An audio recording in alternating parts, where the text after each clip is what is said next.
Daniel chapter 11. Legalism and Organicism.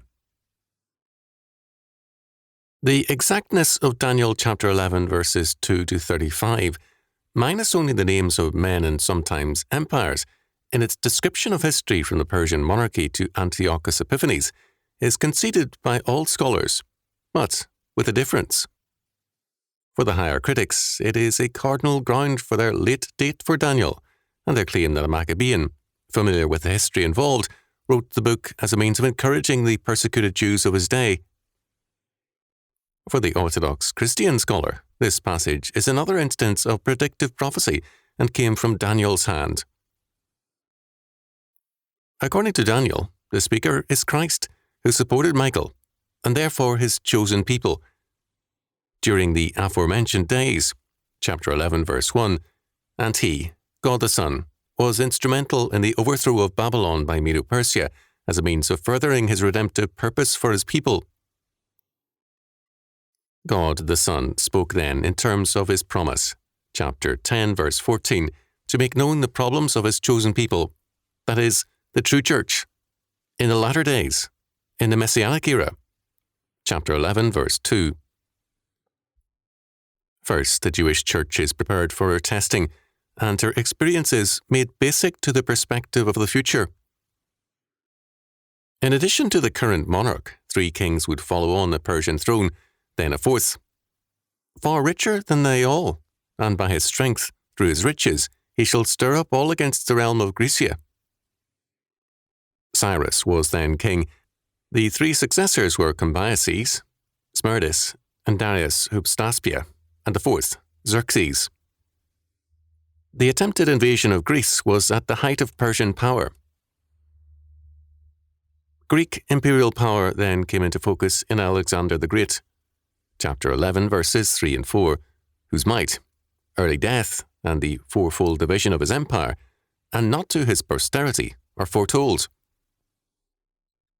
The next stage, chapter 11 verses 5 to 20, is the struggle between Ptolemy and Seleucus and their successors for Palestine. Egypt, the south, became powerful under Ptolemy Soter, 322 to 305 BC, and Seleucus, put to flight when Antigonus took Babylon from him, gained support from Ptolemy and recovered Babylon in 312 BC, gaining a realm extending from Phrygia to the Indus. Chapter 11, verse 5. Some years later, alliances were formed between these 2 realms, Ptolemy Philadelphus' daughter Berenice being married to Antiochus II, Theos, who put aside his wife Laodicea to marry her. When, 2 years later, Ptolemy Philadelphus died, Antiochus II abandoned Berenice and restored Laodicea to queenship, with the revengeful Laodicea reciprocating by murdering first her husband and then Berenice, resulting in the prophesied failure of the alliance. Chapter 11, verse 6. Berenice's brother, Ptolemy Euergetes, the 3rd Ptolemy in Egypt, then invaded the north, putting Laodicea to death. Chapter 11, verse 7, and returning with much booty. Chapter 11, verse 8. Seleucus Callinicus, 2 years later, regained power in the north, marched against Ptolemy, but was badly defeated, circa 240 BC, chapter 11, verse 9. His sons, Seleucus Ceraunus and Antiochus the Great, restored the power of their realm and extended it through Palestine to Gaza, chapter 11, verse 10. Ptolemy Philopator then attacked the Seleucids, or Syrians, and defeated them overwhelmingly at Raphia, but was not strengthened by it, failing to have the character required to make use of victory. Chapter 11, verses 11 and 12. One of the inevitable tests of victory is the ability to use it. Antiochus returned to battle 13 years later after the death of Ptolemy Philopator in league with Philip of Macedon and rebels in Egypt, and also, quote, transgressors, end quote, in Judea, who aligned themselves with Syria in the hopes of establishing their messianic dreams or vision by the overthrow of Egypt. Chapter 11, verses 13 and 14. Antiochus defeated Egypt at Sidon, chapter 11, verse 15, only to fall victim to his own pride, but not without a full conquest over his enemies and the secure rule in Palestine. Chapter 11, verse 16. Antiochus married his daughter Cleopatra to the young Ptolemy in the hopes of controlling that throne, only to have her side with her husband against her father. Chapter 11, verse 17.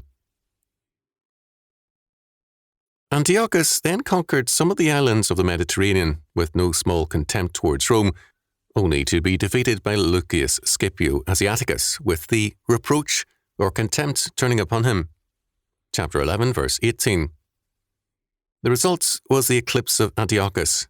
Chapter 11, verse 19, who was followed by Seleucus Philopator, who attempted, through Heliodorus, the prime minister, to seize the temple treasury in Jerusalem, only to fail, Seleucus himself soon perishing. Chapter 11, verse 20. The next section, chapter 11, verses 21 to 35, clearly deals with Antiochus Epiphanes, who seized power not rightfully his, a vile person who gained the kingdom by flatteries. Chapter 11, verse 21. By deceit and false speech, Antiochus Epiphanes stemmed the powers of his enemies, outflooding the floods of alien powers by his own means. Chapter 11, verses 22 to 24. There followed the first Egyptian campaign, with victory for Antiochus, who then felt secure enough to begin his plans to overthrow the religious separation and independence of Judea. Chapter 11, verses 25 to 28. Another Egyptian campaign is also mentioned, chapter 11, verse 29, occurring at the time appointed, in terms of God's purposes. The persecution of the Jews for their religious independence is then described, chapter 11, verses 30 to 35. It comes after and proceeds from Antiochus's failure due to Rome's intervention, its ships coming from Shittim or Cyprus to capture Egypt.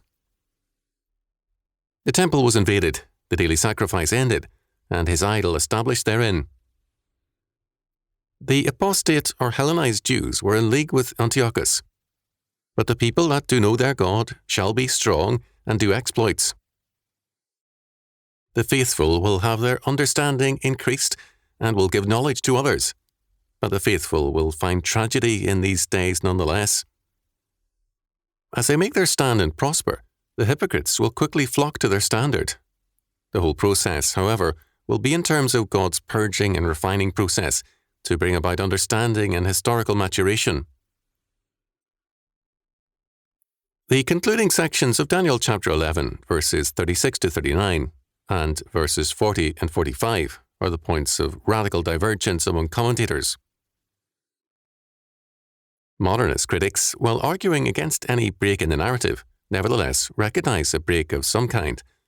Thus, H.T. Andrews in Peake's Commentary on the Bible saw a break at chapter 11, verse 40, where history ends and prophecy begins, an opinion which Driver also held.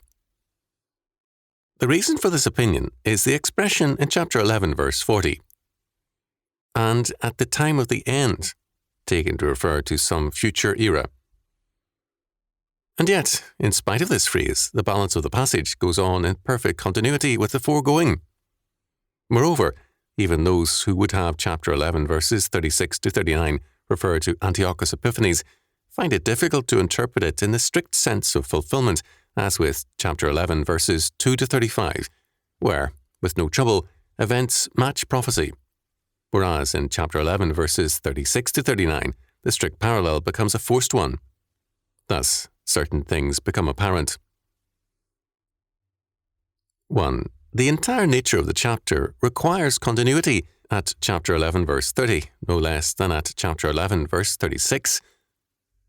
Although chapter 11, verse 35 marks a close, because it is yet for a time appointed, at 11:36 it begins in a note of continuity, and 11:40, likewise, by its return to the King of the South, compels some kind of continuity. 2. At the same time, both chapter 11, verse 36 and chapter 11, verse 40 mark new developments and thus have an element of discontinuity heightened by their more general nature, especially noticeable in chapter 11, verses 36 to 39. 3. There are precedents in all biblical prophecies, most briefly and powerfully in Matthew chapter 24, where specific incidents before the fall of Jerusalem are followed by very general descriptions of the time thereafter and the end times, for specific predictions to be followed by more general ones, for events to be described, and then conditions. 4. Antiochus Epiphanes is not, in chapter 11 verse 21 to 35, referred to individually as a king, only once collectively so, chapter 11 verse 27, both these kings' hearts, but is named simply as a vile person and then referred to as he. There is thus an avoidance of dignifying him, whereas chapter 11 verses 36 to 39 refers specifically to the king. Kyle, agreeing with most by referring chapter 11 verses 36 to 45 to Antichrist, remarked, essentially, the reference of the section to the Antichrist is correct, but the supposition of a change of subjects in the prophetic representation is not established. Kyle thus held to continuity and development of a prophetic sort. In the prophetic contemplation, there is comprehended in the image of one king what has been historically fulfilled in its beginnings by Antiochus Epiphanes, but shall only meet in complete fulfillment by the Antichrist in the time of the end. This is a most perceptive observation, although inaccurate in its reference to Antichrist. As we have seen, Daniel gives political prophecy, whereas Antichrist is a religious concept. And while it is true that the politics is messianic in character, it is still clearly politics, civil activity, and by no means ecclesiastical. Thus, the reference cannot be to Antichrist, for such would be a radical break with the whole content of Daniel's prophecy. Calvin, as always a perceptive commentator, applied these sections to the Roman Empire. By the word king, I do not think a single person indicated, but an empire, whatever be its government, whether by a senate, or by consuls, or by proconsuls. Such usage was already established in Daniel. Moreover, the four empires had been prophesied as rising and falling in relationship to the coming of the King Messiah. We lay this down at once. The angel did not prophesy of Antiochus or any single monarch, but of a new empire, meaning the Roman. We have the reason at hand why the angel passes directly from Antiochus to the Romans. God desired to support the spirits of the pious, lest they should be overwhelmed by the number and weight of the massacres which awaited them and the whole church, even to the advent of Christ. It is not sufficient to predict the occurrences under the tyranny of Antiochus, for, after his time, the Jewish religion was more and more injured, not only by foreign enemies, but by their own priesthood. Nothing remained unpolluted, since their avarice and ambition had arrived at such a pitch that they trode under foot the whole glory of God and the law itself. The faithful required to be fortified against such numerous temptations until Christ came, and then God renewed the condition of his church. The time, therefore, which intervened between the Maccabees and the manifestation of Christ ought not to be omitted. The reason is now clear enough why the angel passes at once from Antiochus to the Romans. We can add, in confirmation of this, that the king or kingdom of chapter 11 verse 36 shall continue at least until, and after that, its history is not at the moment of concern. The indignation be accomplished. Compare chapter 8 verse 19, that is, the full wrath of God for apostasy be vented on Israel. This clearly has reference to the events of AD 66 to 70, and then both the apostasy manifested under Antiochus Epiphanes will have culminated, and God's wrath or indignation will have been fully revealed. The wrath of God against Israel cannot be said to have culminated or ended under Antiochus Epiphanes, and hence chapter 11 verse 36 has reference to another king or kingdom, Rome. What is given here is, moreover, a perpetual series, to use Calvin's expression, Lecture 63, whereby the true church is prepared for all the aspects of that fourth monarchy and its faith, salvation by law or legislation, which shall mark history during much of the Christian era, as well as the concluding centuries of the Old Testament era. According to chapter 11, verse 37, this new threat shall be marked by three characteristics. 1. Agnosticism or atheism will be the common religious attitude. Religion will be used rather than believed. The organic societies were inevitably religious, and with pantheistic tendencies, the legalistic societies born of Rome are inevitably, in their development, alien or hostile to religion, having a rationalistic and legalistic approach to life, giving primacy to ethics over metaphysics at their best. This kind of formal agnosticism and atheism, while apparent in Greece after its fall, best flourished in Rome and in modern society, which is legalistic like Rome in orientation. 2. The desire of woman shall be forsworn. The significance of this is that it constitutes a desire to transcend or to renounce creatureliness. Alexander the Great, who, while having inclinations to various vices, sought, by and large, to avoid them, did so on the grounds of their indication of humanity. According to Plutarch, he was wont to say that sleep and the act of generation chiefly made him sensible that he was mortal, as much as to say that weariness and pleasure proceed from the same frailty and imbecility of human nature. The inscription on Cyrus's sepulchre moved Alexander deeply, filling him with the thoughts of the uncertainty and mutability of human affairs, that is, the horror of being human. Man today is filled with the same horror, and through science seeks to escape creatureliness, and by politics to create an eternal order. This horror of humanity, developed in antiquity, has come to sharper focus and formal power in the post-Roman states, wherein legalistic man hopes by legislation and by laboratory to enter into the kingdom of the gods. The goal in antiquity was apathy, to be passionless and hence divine. The goal in modern life has varied between Hellenic romanticism, with frenzy and enthusiasm being divine possession, and cold, passionless, legalistic rationalism and scientism, abstraction as man's road to divinity, with the latter carrying the field by virtue of its command of science. In the Russian Revolution, which marked the triumph of scientific socialism and materialism, various leaders adopted new names to set forth their divine apathy, that is, Stalin or Steel, Molotov or Hammer. 3. For he shall magnify himself above all. Humanism, scientism, modernism, democracy, these and other developments of legalistic man constitute his modes of self-assertion and self-magnification.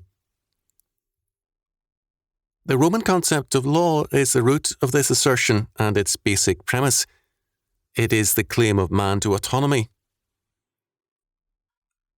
This, then, was the new threat that arose in the form of Rome in its first formulation, after the threat of Antiochus Epiphanes subsided. Antiochus had his followers in Israel, chapter 11, verse 32, and, by Christ's day, except for a remnant to be separated entirely from the old Israel, all were in apostasy. The line of division between Rome and Judea was a human one only.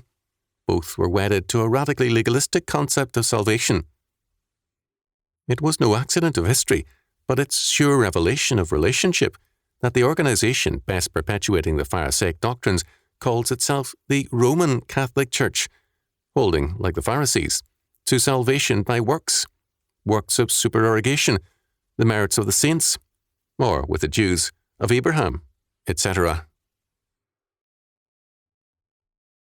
Daniel chapter 11, verses 38 and 39 speaks then of the devotion of this new empire to the God of forces, and to imperialistic conquest and expansion, rewarding those who side with the God in this program.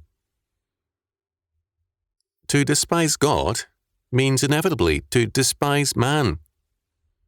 Despising their own creatureliness, the sons of Rome despise also all other creatures and seek their self-magnification through human destruction. There is always some Carthage that must be destroyed for some Rome to be free for its own brand of slavery. The modern imperial state insists on neutrality towards God, but neutralism with regard to the imperial state and its goals is intolerable, an affront to the majesty of the divine state. The United States, once the great international champion of neutralism, today faces Soviet Russia as its great enemy. No state can avoid making itself the divine touchstone of truth and character if it departs from the primacy of God and His word and law. The God of forces becomes the only God and the ultimate law, whether expressed in terms of the concepts of majority rule and democratic government, or openly avowed in the use of forces or munitions as a basis of law. It is a coercive and immanent power that is deified. It is the overwhelming of minority groups and of right and law in the name of the greater present power, the majority or the gun wielder.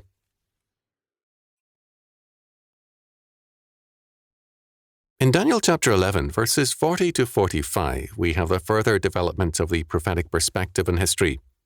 Several things clearly appear. 1. At the time of the end, the king of the south, Egypt, will attack the power of the Fourth Empire, as will also the king of the north, Syria, with the north triumphing in the empire.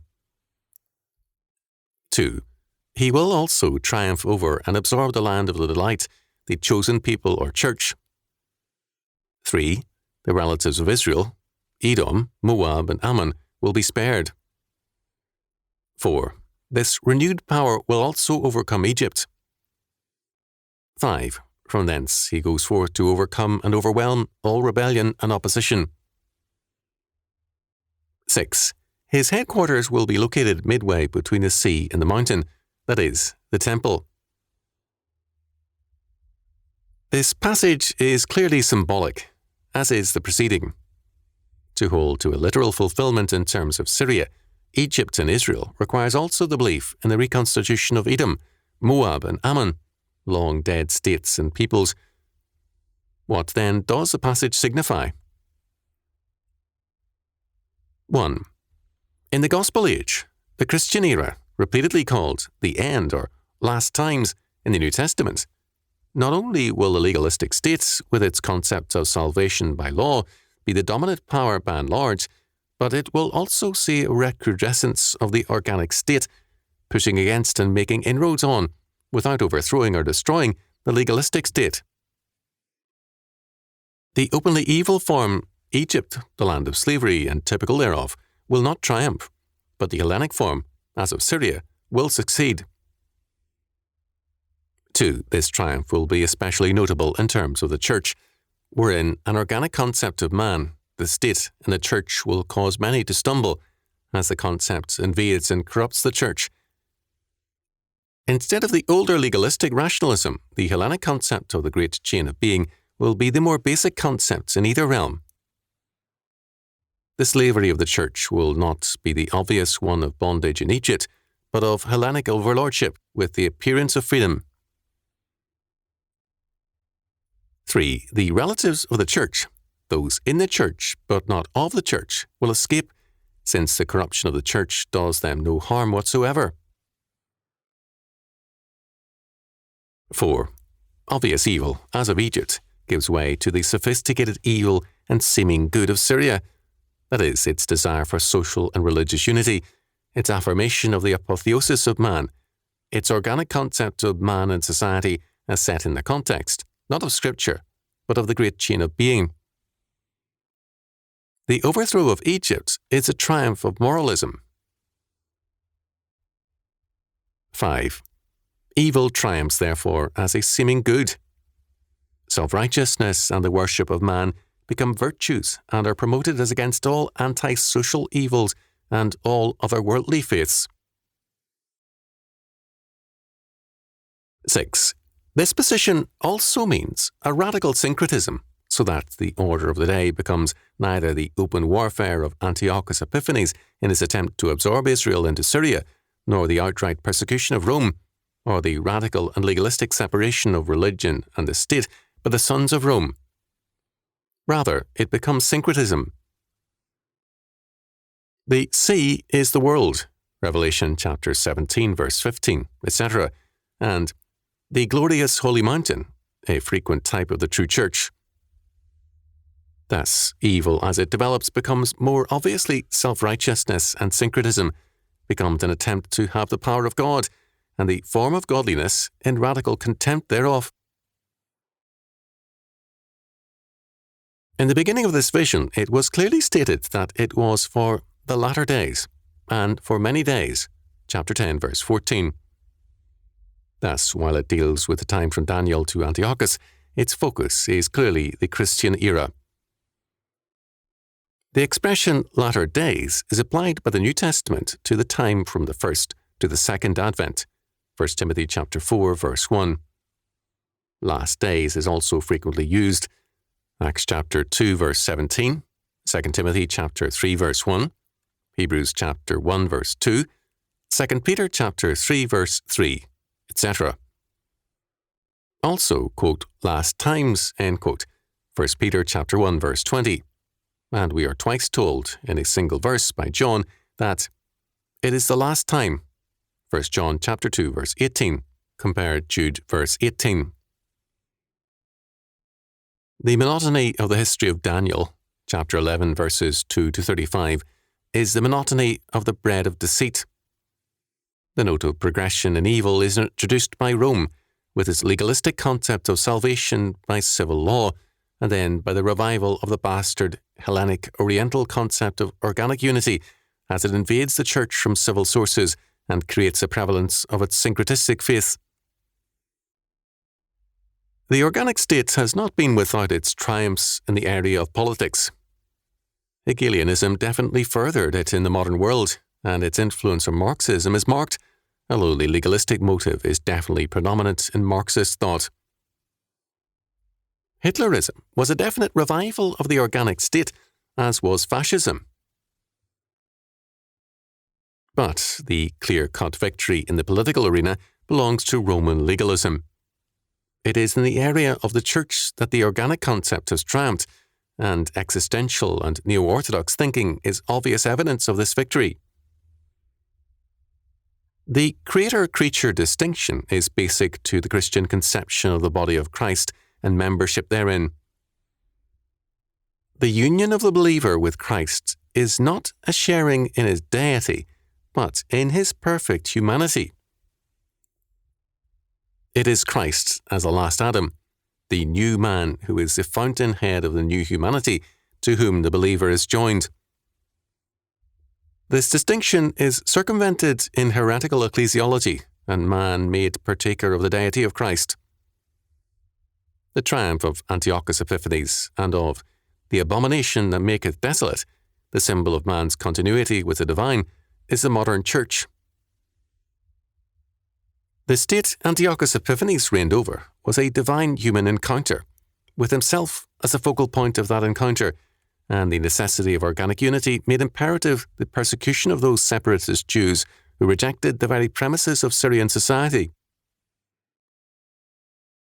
The modernist church today holds to an organic concept of itself in Hellenic Oriental terms, and is a church in search of that divine human state through which the redemptive order shall come.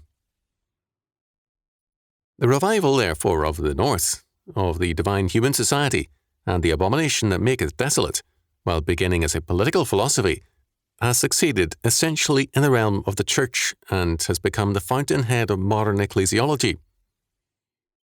It can speak the language of the body of Christ, but its meaning has a radically different intent. Its headquarters is therefore fittingly between the world and the church. Even as the organic state and the legalistic state struggle for the Old Testament people and their land, with legalism triumphing imperially, and from within Israel, triumphing religiously, so the two shall struggle for the Christian church, with the triumph at first going to legalism, and then, but not finally, to Organicism. A further point must be noted. Both the first portion of Daniel chapter 11 and the latter portion, verses 36 following, have as their focus Jerusalem. Jerusalem is portrayed as the target of Syria and of Egypt, and it is also the target of the new kingdom of the latter days. Jerusalem here represents the people of God, the saints of God.